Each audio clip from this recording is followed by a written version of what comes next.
Welcome to Dateline Health. This is Fred Lippman coming to you from Nova Southeastern University. And as you longtime viewers, thank you very much for continuing. But you know that every year or year and a half, I try to devote a program to what I call the healthcare of the community. Not only the healthcare of each individual and your issues that you bring to us. And I think one of the greatest benefits of our community is the Humane Society of Broward County. And we have two individuals here, the manager of our animal assisted therapy program, Marni Bellavia, otherwise known as Marni Bellavia, whichever you want to choose. And there she is with her two beautiful dogs. Introduce them. This is Sydney and Karma. Wonderful. And Sydney and Karma are old friends of mine. And we have Pamela Quirin, who is a volunteer, which is simply wonderful, for the Humane Society of Broward County in the assisted therapy area. Welcome, Pamela. Thank you. Good to have you here. Nice I hear you've been around this program for a while.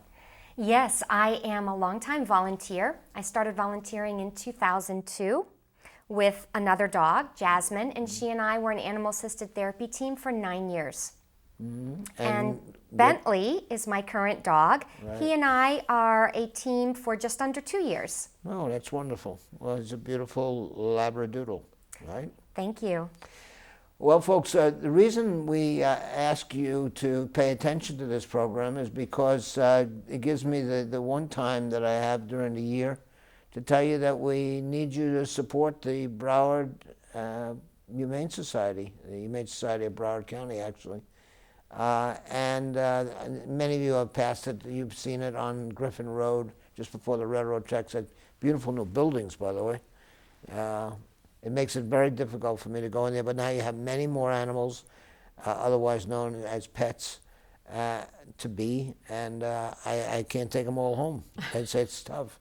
But this gives us an opportunity to understand what occurs through the Humane Society of Broward County, and I'm going to turn to our manager, Marni, and tell us what the therapy program is all about. So the Animal Assisted Therapy Program at the Humane Society is where we certify all different types of animals to provide comfort, to provide love, to teach, to educate adults and children. Our therapy program, where we have currently a miniature horse, we have dogs, we have cats, we have a rabbit. They go into hospitals, they go into senior centers, they go into daycares, rehabilitation facilities, and they help people that are feeling stressed, that are feeling emotional, to be comfortable, have love, be comforted by a pet. Mostly this is what they do. They will crawl up onto somebody's lap and lay down and quietly go to sleep, or just let you pet them. But the whole purpose behind therapy animals is to provide unconditional love to the people that they visit.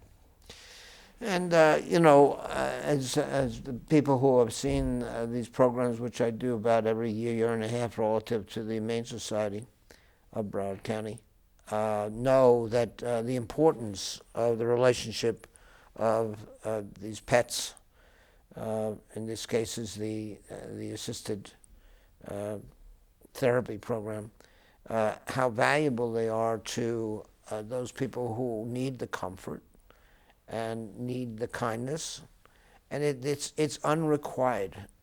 What it is they don't ask for anything, they give it, and that's the wonderment of the program. And Pamela, like I said, you're a veteran of the program, so tell us how you feel when you go out and you bring your trained, I would say trained, the learned dogs. They're not really trained. They learn to do the things that are normal and natural relative to caring about human beings. Go ahead. Well, he is trained in basic obedience commands. And when we take them out into the community, not only do we know that the dogs are trained in the basic obedience, but also temperament tested. So in the case of Bentley, he's a love bug. He is very affectionate and he takes to people of all ages, small children all the way to seniors. We volunteer in a couple of different capacities. We visit a senior facility. I started volunteering with my previous dog in the Wags and Tails reading program, and we currently, Bentley and I, volunteer in the Wags and Tails reading program. It's such a great opportunity to make a difference in the lives of children. The children read to the dog is non-judgmental.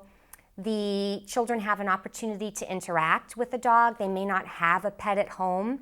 They learn basic pet safety skills. They learn about what it takes to take care of a pet.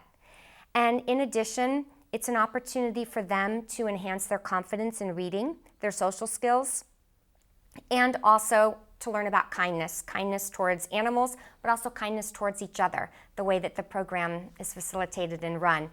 It's a very rewarding program. I'm a bookworm. I love to read. So for me to be able to give that gift to a child who might struggle with reading has been very rewarding for me. And quite often when we arrive at the school, there will be parents that might be dropping off kids and they know Bentley. Their child may not read to Bentley, but they're aware of the program, they know that it exists, and they're hoping that one day their child has the opportunity to read to Bentley. And for the reading program to exist in the schools, the libraries, it's because of the volunteers, and I think we probably all agree that it becomes a part of our life. We look forward to the days that we volunteer. Yeah, we, of course, Marni has told us about Wags and Tails a number of times, but I'm glad that you brought that to the immediate attention of our viewers. Because as Marni has stated, and you say that the dogs are non-judgmental, it's very important because, you know, they don't mean it. I don't believe any child means to be mean, but it happens. You know, a child is wearing hearing aids, or a child is wearing big glasses, or a child might be wearing a shield over one eye, and they can be a bit difficult on the child, and the child does not know how to respond. Yet, if that child is reading, and the other kids are watching that child who has these various conditions to deal with, they become very, like you say, non-judgmental. And it gives the other children the opportunity to realize that we're all the same. We may have different personalities, we may look differently, we may even speak differently, but really we're all the same. As far as the dogs are concerned, we're all the same. Right, Marni? Absolutely. Well, tell me about these veterans we have here. I mean, they're in great shape. I mean, Karma and Sydney are old timers. They're so used to being here. They're so relaxed and sleeping. I know. It's amazing. So Sydney and Karma are both alumni from the Humane Society of Broward County, and Sydney's going to be 11 this year. She actually participates in the reading program. She also works in the hospitals. She works a lot with hospice, end-of-life care. And Karma works a lot with children with all kinds of disabilities. She works a lot with children with autism, physical disabilities, traumatic brain injuries, things of that nature. So they are, as Pamela mentioned, they are trained at a basic and advanced level for their obedience cues, so that they know how to be calm in a situation. They know when to sit when you ask them to, or back up if they need to get out of the way of a patient. And they're intuitive.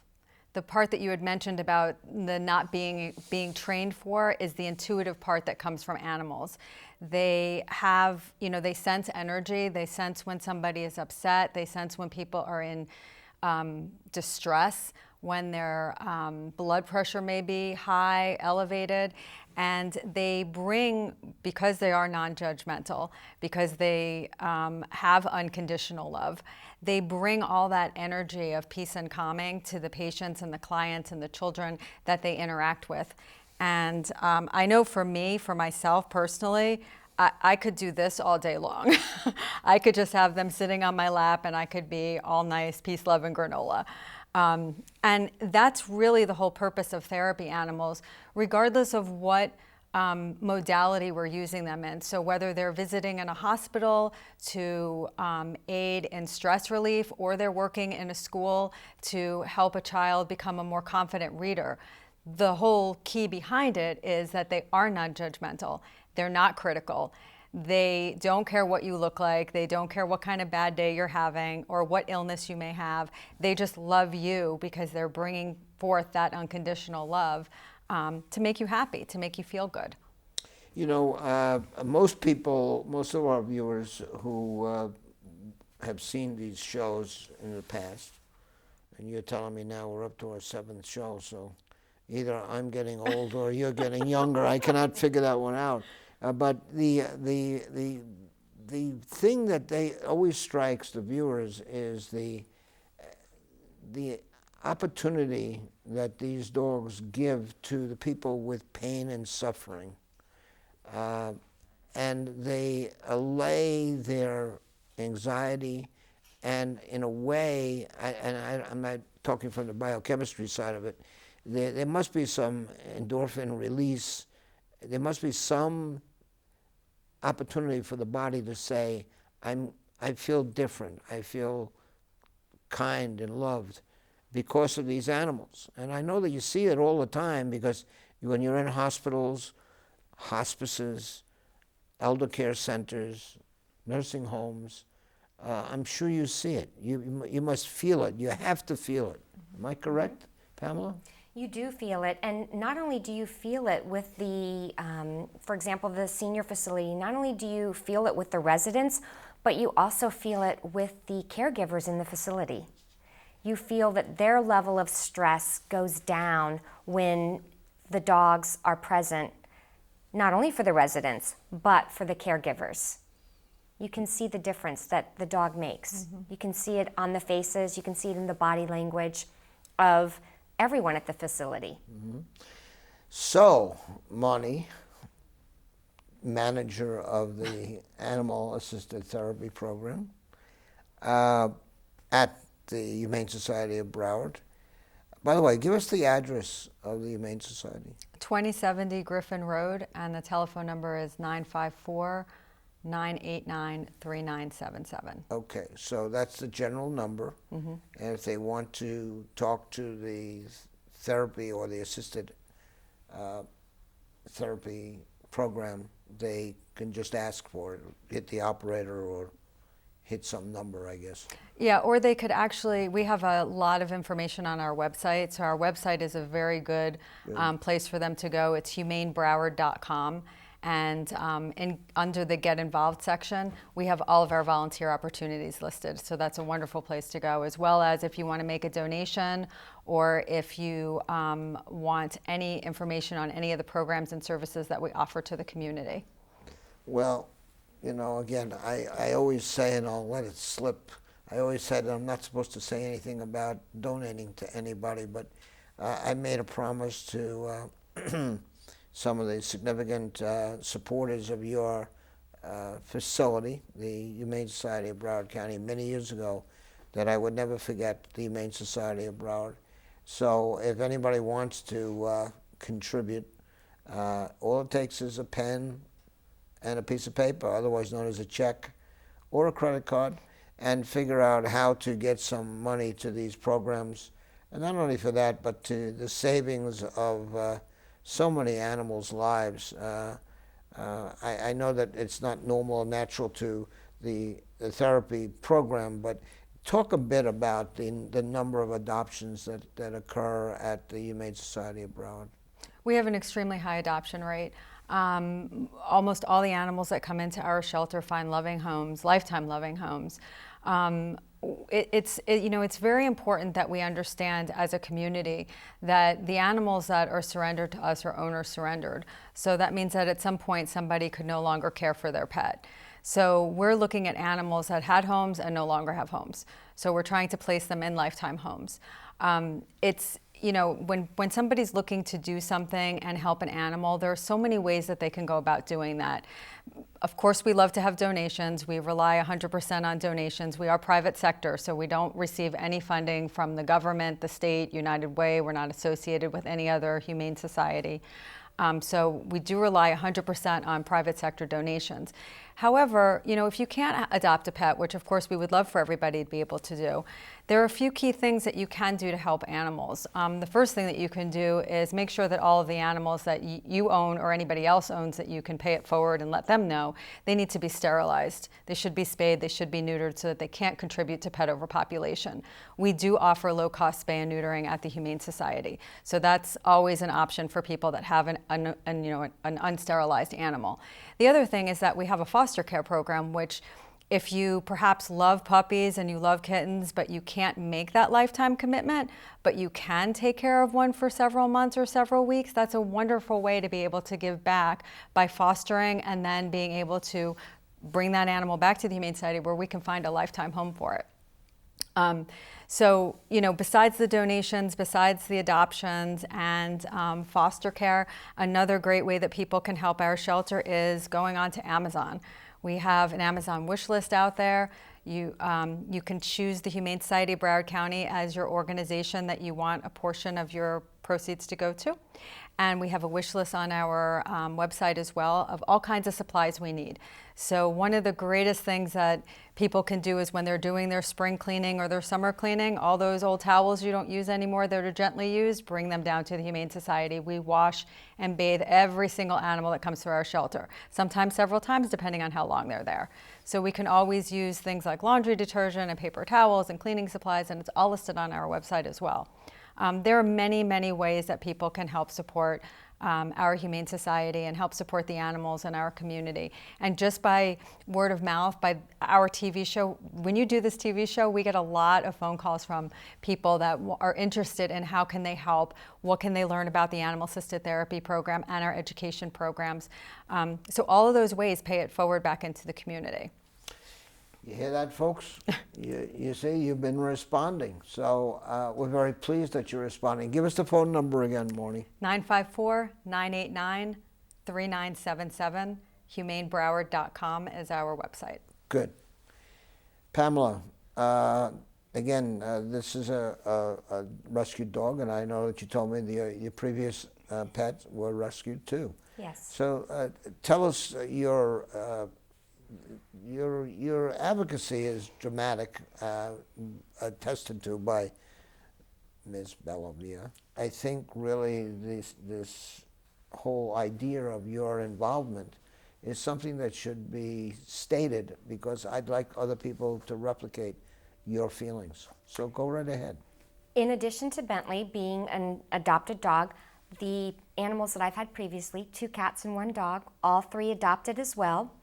And they have such a kind spirit, and they are so willing to give love unconditionally.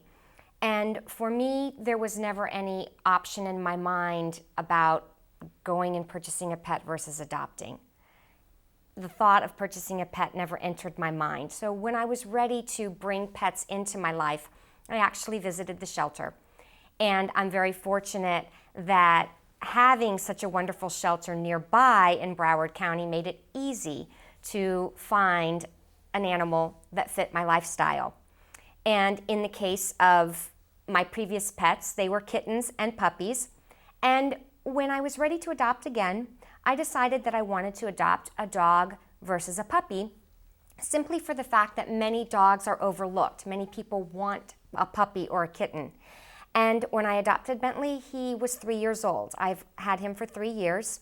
And maybe the bonding took a little bit longer because he was already mature versus a puppy, but not that much longer. And the love is still the same. The sweetness and the kindness that the animals give, whether they're a puppy or a dog, is still the same.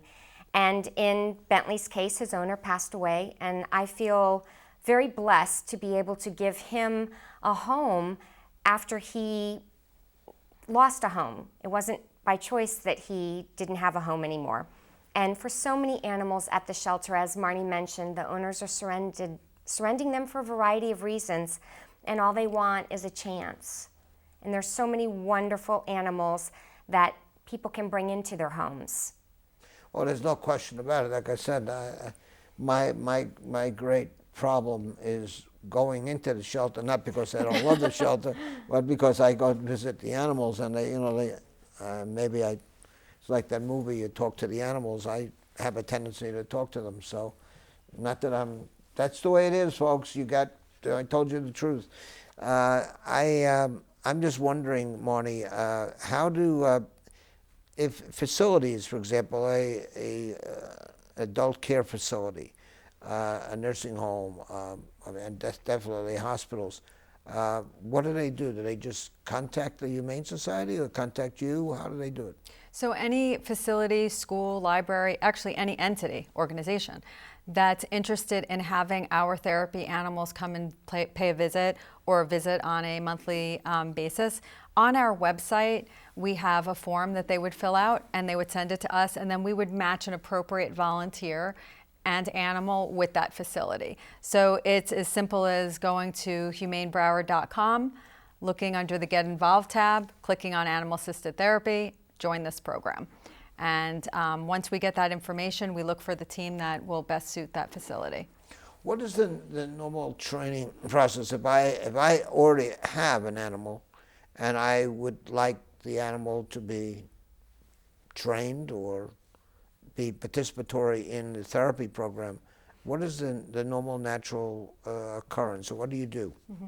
So the first thing we do is we make sure that we bring all of our volunteers through general orientation so that they understand about the Humane Society, they understand what we do as an animal shelter and how we help and work with the community.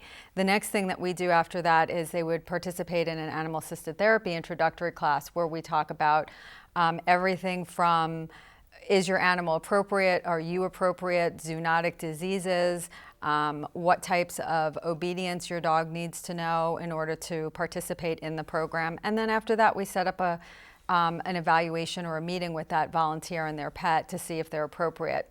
It's really important that the animals that come through our program have solid temperament, that they are good in all situations, that they're safe, that they have personalities that will be conducive to working with various types of individuals, whether it's adults or children or a mix.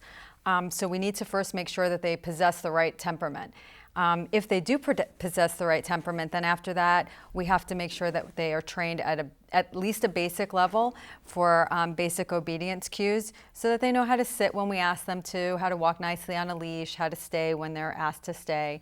Depending on what they're doing after that, they may require further training. So for a dog like Bentley, who works in schools and works with children, he needs to go a little bit further with his obedience cues. He needs to be able to be very aware that a downstay means you need to stay down, you can't pop up, you can't get up just because other people walk in the room. So the training is really dependent upon where they're visiting and what they're going to be doing. An animal that goes into a hospital, for example, needs to not be licking, because obviously we don't want the animal to be licking anybody if they have an IV line or a bandage or something like that. So there are requirements depending on what the program is that they're going to. But the training in and of itself could take anywhere from 12 to 18 weeks. How much the volunteer or the potential volunteer is working with the animal. So if they're doing it on a consistent basis, then the training could be shorter. Well, that's good. I'm watching these beautiful animals, otherwise known as therapy dogs, and it's amazing how caring they are. I just wanted to underscore one more time that these animals, these pets that are part of the assisted therapy program, are a tremendous value to the health care of the community, because what they do is they participate in bringing absolution of pain. They present a feeling of peace, and they also give love to the people that they are associated with, whether they're children. By the way, I'm a firm believer, and we'll talk about this another time, that one of the ways for us to stop some of the bullying that goes on in our schools would be to have more animal, assistant dogs in the school. But that's another thing, you know. Some people talk about other objects in the school, but I think dogs would work very well. And I really think that we try to bring you this program for the reason of what I say, the health care of the community. And also to remind you of the fact that we have one of America's great humane societies in the entire United States, the Humane Society of Broward County. And it's right here on Griffin Road, just before the railroad track. We're just near the airport on the south side of the street. It's a big, beautiful gray and white structure. And the address again, Marni? 2070 Griffin Road. 2070 Griffin Road. If you have any opportunities to help out at the Humane Society of Broward County, don't be shy. One of the ways you can take good care of yourself is to adopt a dog. That's right. Right, Bentley? What do you think? What do you think? Whoop. What do you think? Huh? Come here. Come here. Yeah, you got it. That's great. Remember, this show comes to you from Nova Southeastern University. And my name is Fred Lippman. Until next time, Bentley and I say, see you.